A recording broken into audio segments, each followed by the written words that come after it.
that this is a very, very intimate and deeply moving and stirring topic. And we can get high-minded, can't we? Right? We can get pretty like, this are big ideas and get lost and I think overwhelmed by the big idea of creating enlightened society, creating awakening, and so lost in the vastness of this idea and all of our big ideas that we get stuck in terms of the actual fruition of the big ideas. And so I invite us to just take a moment and connect with our hearts in the way that the Sakyong invited us to touch and to come in contact with our own feelings, human beings, and to remember that as great as that idea sounds, as wide and as vast, that it's truly intimate, because it touches us at the level of our heart's yearning, or else we wouldn't be here. Not one of us would be here. And so we can kind of get to hiding, we can get ourselves to hiding and intellectualizing and holding the idea out there somewhere, as if we're just going to come to this conference to talk about these ideas. When actually what's really happening is there is an opening, and we're trying to figure out if we can allow that opening to be greater, to be wider, and if we can do it with other people.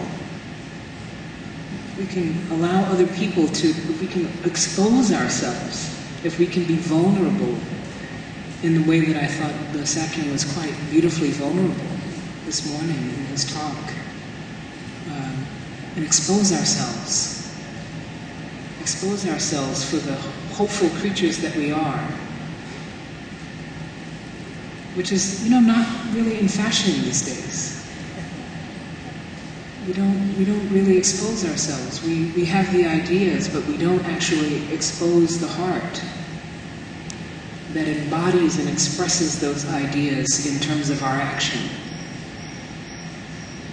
And so those of us that are part of all manner of, and I like that Meng said, Dharma communities, right? And the expression of Dharma, whether we call it that formally or not, whether we call it Buddhism or religion or spirituality or grassroots organizations, all expressing Dharma, all expressing the universal truth of our basic human goodness, and that aspiration that our basic human goodness is reflected back to us through society. And how heartbreaking it is for us right now to acknowledge that that's not exactly what's happening, that there's a disconnect, that with 30, 40 years of work being done towards these high-minded goals, there's a little sense of, not so much. We haven't quite worked it out. And I think that we should begin with a sense of just forgiveness for any sense of shame or guilt that we're holding anywhere, any little part of us, for not having quite worked it out, not having all the answers. And that's okay. It's a part of it.